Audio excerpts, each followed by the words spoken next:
बिस्मिल्लाहिर्रहमानिर्रहीम। अस्सलाम वालेकुम नाजरीन। नाजरीन, इसमें कोई शक भी नहीं है कि इस टाइम उलमाए देवबंद मुत्तफ़िक़ा तौर पर खुल के तहरीक लब्बैक का साथ दे रहे हैं, खुल के तहरीक लब्बैक को सपोर्ट कर रहे हैं, हाफिज़ साद रिजवी साहब को सपोर्ट कर रहे हैं। और यही वजह है, मेरा ख्याल है कि जो तहरीक लब्बैक के मुखालफिन हैं, लिबरल तबका, लिबरल सियासतदान हैं या जो मगरिब के ग़ुलाम हैं, वो तहरीक लब्बैक से इसलिए भी ज़्यादा खौफज़दा हैं कि एक तरफ तो जो मॉडर्न किस्म के हमारे यूनिवर्सिटी कॉलेज के नौजवान लड़कियां लड़के हैं वो भी तहरीक लब्बैक की तरफ ज़्यादा तवज्जो दे रहे हैं, और दूसरी तरफ पे मसलिक लेवल पे जिनका इख्तलाफ है तहरीक लब्बैक के साथ, जैसा कि उलमाए देवबंद हो गए, अहले हदीस हो गए, ये लोग भी खुल के तहरीक लब्बैक का साथ देने के लिए मैदान में आ चुके हैं, जिससे तहरीक लब्बैक के जो मुखालफिन हैं उनके ऊपर बहुत ज़्यादा असर हो रहा है। ये चीज़ वो नोट कर रहे हैं कि तहरीक लब्बैक बहुत तेज़ी से आगे जा रही है। और उसकी वजह क्या है कि इतना शिद्दत से जो इनका इख्तलाफ है, मसले की इख्तलाफ, उसके बावजूद भी ये एक दूसरे को सपोर्ट क्यों कर रहे हैं कि उनको मालूम है कि तहरीक लब्बैक का जो बयानिया है वो सच्चा है और उसमें कोई इख्तलाफ नहीं है। नामूस रसालत या ख़त्म नबूवत या निज़ाम मुस्तफ़ा सल्लल्लाहु अलैहि वसल्लम के हवाले से सब लोग मुत्तफ़िक़ हैं, इनका किसी का कोई इख्तलाफ नहीं है। नाज़रीन, पहले भी मैंने एक वीडियो बनाई थी, अभी मैं करता हूँ कि एक ट्विटर पे अकाउंट है उलमाए देवबंद का, जिसके तकरीबन 90,000 के 1 लाख फॉलोवर हैं। वो मुकम्मल तौर पर मौलाना फजल रहमान साहब को सपोर्ट करते हैं और वो ऐसा पेज है कि वो तहरीक लब्बैक के अमीर हाफिज़ साद रिज़वी साहब की कोई छोटी भी खबर हो तो वो ज़रूर शेयर करते हैं और फुल सपोर्ट करते हैं उसके बयानात को, उसके इक़दामात को, यानी कि वो फुल सपोर्ट करते हैं। तो अभी आप लोगों को मालूम है कि इस रमज़ान शरीफ में मैं आप लोगों के सामने एक पोल भी रखता हूँ उलमाए देवबंद का, जो मौलाना फजल रहमान का पेज है, और उसमें जब वोटिंग हो गई तो हाफिज़ साद रिज़वी साहब जीत रहा है। वो पूरी डिटेल में आप लोगों के सामने रखूँगा। अपने पोल से जीतना कोई बड़ी बात नहीं होती है। तहरीक इंसाफ वाले अपना पोल कराते हैं, 95% इमरान खान जीत रहा है। लब्बैक वाले अपना कराते हैं, 95% साद रिज़वी साहब जीत रहा है। इसी तरह नून लीग वाले कराते हैं, 95% नवाज शरीफ, शहबाज शरीफ जीत रहा है। ये कोई बड़ी बात नहीं होती है, लेकिन मुखालिफ आदमी की पोल पर अगर आपका लीडर जीत रहा हो तो ये यकीनन बहुत बड़ी खबर है। वो भी आप लोगों के सामने शेयर करूँगा, लेकिन उससे पहले आप लोगों को मालूम है कि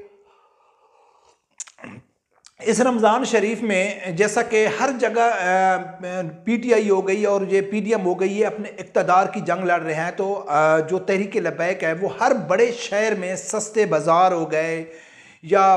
कम प्राइस पे, जो नहीं कि इतवार बाज़ार के नाम पे बहुत बड़े बड़े स्टॉल लगाए हुए हैं, जो हमारा बेशरम मीडिया नहीं दिखा रहा है, लेकिन जो बीबीसी है, बीबीसी इसको रिपोर्ट कर रहा है, कई चैनल दिखा रहे हैं। तो इसी हवाले से मेरे सामने मैं देख रहा था कि जो तहरीक लब्बैक के सोशल अकाउंट है, जितने भी प्लेटफार्म है, उस पर तो ये खबरें शेयर हो रही थी, लेकिन जब उलमाए देवबंद के पेज के ऊपर ये मैं देखा तो यकीनन मुझे बहुत ज़्यादा खुशी हुई, क्योंकि ये जो उलमाए देवबंद का पेज है ये हमेशा साद रिज़वी साहब की खुल के सपोर्ट करता है। ऐसा नहीं है कि कुछ पेज फेक बने होते हैं कि वो मुखालिफ को अट्रैक्ट करने के लिए, लेकिन ये रियल जो इनका उलमाए देवबंद का पेज है उसके ऊपर ये शेयर हो रहा है। तो एक तो ये खुश आइंदा है कि तहरीक लब्बैक अमली तौर पर गरीबों के लिए, यानी कि ये सस्ता बाज़ार लगाया हुआ है, कम कीमत के ऊपर जो जितने सफ़ेद पोश लोग हैं उनके लिए इन्होंने एक रिलीफ कैंप दिए हुए हैं, तो वो भी उलमाए देवबंद की जो पेज से बार बार शेयर हो रहा है। लेकिन मुझे सबसे ज़्यादा अच्छी चीज़ जो लगी मैं आप लोगों के सामने शेयर करना चाहूँगा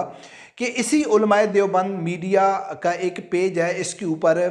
एक पोल कराया गया इलेक्शन के हवाले से कि आइंदा इलेक्शन कौन जीतेगा या कौन वज़ीर आज़म बनेगा। तो उसमें 24% जो वोटिंग हुई वो मौलाना फजल रहमान साहब के हक़ में हुई, यानी कि ये उसी का पेज है, उलमाए देवबंद का पेज है, और ये हमेशा से मौलाना फजल रहमान को ही सपोर्ट करते हैं। तो इसमें 24%, यानी कि इस पेज के ऊपर जितने फॉलोवर हैं, इसको सपोर्ट करने वाले हैं, उन्होंने 24% लोगों ने कहा है कि अगली हुकूमत मौलाना फजल रहमान की होनी चाहिए, और इसमें 10% जो लोग हैं उन्होंने इमरान खान को सपोर्ट किया। और दिलचस्प बात है कि 56 यानी 56% जो इस पेज में जो लोग उलमाए देवबंद के फॉलोवर हैं उन्होंने हाफिज़ साद रिज़वी साहब को सपोर्ट किया है कि आगे वाली जो हुकूमत है वो हाफिज़ साद रिज़वी साहब की होनी चाहिए। यानी कि ज़ाहिर है वो जब सपोर्ट कर रहे हैं तो वो वोट भी इंशाल्लाह हाफिज़ साद रिज़वी साहब को ही देंगे, और 10% शहबाज शरीफ को। आखिर नाज़रीन, वजह क्या है? इतना शिद्दत से इख्तलाफ होने के बावजूद भी अब मौलाना एहतशाम ज़हीर अलाई के बयान देख लो, मौलाना अजीज़ के बयान देख लो, उलमाए देवबंद के इंडिविजुअल बहुत सारे आलम दीन हैं कि जो खुल के तरीके लबैक हाफिज़ साद रिज़वी साहब का यानी कि वो उसको सपोर्ट कर रहे हैं। मैं आप लोगों को पहले भी मैंने मेरे ख्याल है दूसरे चैनल के ऊपर एक वाक़या, पर्सनल वाक़या उलमाए देवबंद का आप लोगों को सुनाया था कि मैं जिस इलाके से तल्लक़ रखता हूँ, हमारे इलाके में उलमाए देवबंद के दो ग्रुप हैं, एक हयाती और एक ममाती। और जो ममाती ग्रुप है वो बरेलवियों के ज़्यादा सख्त ख़िलाफ़ है। सब लोगों को मालूम है कि जो हयाती हैं और जो बरेलवी हैं इनके अक़ायद तकरीबन काफ़ी हद तक मिलते जुलते हैं, लेकिन जो ममाती ग्रुप है वो खुल के यानी कि वो तो हयाती और बरेलवियों को एक ही लाइन में खड़ा करते हैं। तो हमारे इलाके में एक मस्जिद है, तो उस मस्जिद का एक आदमी, उसी महल्ले का रहने वाला आदमी, यकीन माने नाज़रीन, मेरा वालिद साहब कहता है कि अल्लाह गवाह है कि वो सच बोल रहा है या झूठ बोल रहा है, मुझे इस चीज़ का इल्म नहीं है। वो कहता है कि हमारी मस्जिद में यानी कि जो ममातियों की मस्जिद है उसमें अक्सर जो जिक्र होता है और जिसकी तारीफ़ होती है वो हाफिज़ साद रिज़वी साहब की होती है,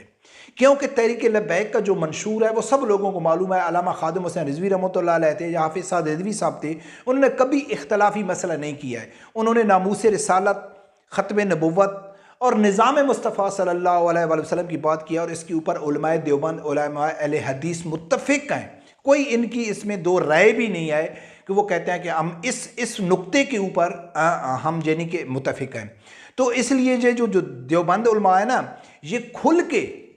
हाफिज़ साद रिज़वी साहब की सपोर्ट कर रहे हैं। और इनका जो पेज है, अगर इनके पेज में आप चाह के देखेंगे तो अगर ये मौलाना फजरमान को के हक़ में 10 पोस्टें कर रहे हैं तो इसमें 8 जो होंगी वो लाजमी तहरीक लब्बैक के हक़ में होंगी। और ये जो वजह है, ये जो पाकिस्तान की एजेंसियां हैं या पाकिस्तान के जितने भी अदारे हैं इस चीज़ को नोट करते हैं, वो देखते हैं कि यार ये जो तहरीक लब्बैक है, क्योंकि इनका जितने भी पाकिस्तान के लिबरल सियासतदान हैं ना, इनकी यही साजिश रही है, यही कोशिश रहती है कि ये अक्सर टीवी में आके जो इनके नाम नहाज साफ़ी हैं वो बोलते हैं चलो ठीक है यार, ये तो बात करते हैं उलमा अकराम को हुकूमत देनी चाहिए, उलमा अकराम को आगे आना चाहिए, लेकिन ये तो एक दूसरे के ख़िलाफ़ कुफर के फतवे देते हैं, इनका आपस में इत्तफाक़ नहीं है, अगर ये हुकूमत में आ गए तो ये आपस में लड़ते रहेंगे, ये हुकूमत नहीं चला सकते, जो ऐसी साजिशें करते रहते हैं। और ऐसे जो सबूत इन लोगों के सामने आते हैं, जब देखते हैं कि यार सब जो मसले की इख्तलाफात एक साइड में रख के ये किसी एक जमात को सपोर्ट कर रहे हैं, तो यकीनन जो यहूद व नसारा के एजेंट लोग हैं ना, उनकी परेशानी मज़ीद बढ़ जाती है। और अल्हम्दुलिल्लाह कि इस टाइम तहरीक लब्बैक की जो कामयाबी है, तहरीक लब्बैक की जो लोगों की तवज्जो है, वो अल्हम्दुलिल्लाह बहुत तेज़ी से तहरीक लब्बैक की तरफ हो रहा है। हाफिज़ साद रिज़वी साहब का मुख्तलिफ़ यूनिवर्सिटियों में, कॉलेजों में, मुख्तलिफ़ प्रोग्रामों में शिरकत करना। और मज़े की बात यह है कि हाफिज़ साद रिज़वी साहब ने कुछ दिन पहले एक अपने बयान में कहा था कि जो मीडिया हमको नहीं दिखाता है तो शुक्र है नहीं दिखाता है, मीडिया को तब मालूम पड़ेगा जब हम पार्लियामेंट पे ऊपर पहुंच जाएंगे कि भाई हाँ हम पहुंच गए हैं। और अगर आप तहरीके इंसाफ के जो यूथियों हैं ना, अगर ग्राउंड के ऊपर आप उनसे बात करेंगे तो वो सबसे पहले एक ही बात करते हैं, वो बोलते हैं तहरीक लब्बैक तो ख़त्म हो गई भाई, तहरीक लब्बैक का तो कोई वजूद भी नहीं है। तो हम उन्हें कहते हैं कि भाई आप ठीक कहते हैं, क्योंकि आप तो सुनते हैं सिर्फ पीटीआई सोशल मीडिया को, और आपने तो पहले ही डिसाइड किया होता है कि किस एंकर को, किस सहाफ़ी को हमने सुनना है, किस यूट्यूबर को हमने सुनना है, किस चैनल को हमने सुनना है। जो इमरान खान की तारीफ़ करता है, जो इमरान खान के पुल बांधता है, वो तो है अच्छा। और जो आप लोगों ने पहली शक्ल डिसाइड की, यार ये हामिद मीर है छोड़ो, ये तो यूथी है, ये तो लफाफे वाला है, ये सलीम साफिया है, इसको छोड़ दो जी, ये तो इमरान खान के खिलाफ है। इमरान रियाज वेरी गुड जी, इमरान रियाज को सुनना है, साबिर शाकिर को सुनना है, जमील फारूकी को सुनना है भाई, ठीक है ना। तो इस तरह के आप सुनोगे तो आपके पास हक़ैक़ कैसे आएंगे? तो फिर तो आप कबूतर की तरह आंखें बंद करके कहोगे कि अभी तहरीक लब्बैक तो नहीं आए। लेकिन अल्हम्दुलिल्लाह तहरीक लब्बैक बहुत तेज़ी से आगे जा रही है, बहुत तेज़ी से आगे जा रही है, और इसमें कोई दो राय भी नहीं है। हिम्मत मर्दा मदद खुदा, इंशाल्लाह वो दिन दूर नहीं जब पाकिस्तान में निज़ाम मुस्तफ़ा सल्लल्लाहु अलैहि वसल्लम नाफिज होगा, और सब ये जितने चोर डाकू लिबरल हैं इन सब को इंशाल्लाह लाइन में खड़ा कर दिया जाएगा। फिर पाकिस्तानी कौम को मालूम पड़ेगा कि क्या हमारा फ़ैसला था वो गलत था। इंशाल्लाह पाकिस्तान में निज़ाम मुस्तफ़ा सल्लल्लाहु अलैहि वसल्लम ज़रूर नाफिज होगा। रब परवरदिगार से यही दुआ है कि अल्लाह ताला हर आदमी को हक़ साथ सुनने की और उसके साथ खड़े होने की तौफ़ीक़ अता फ़रमाए। अल्लाह हाफ़िज़।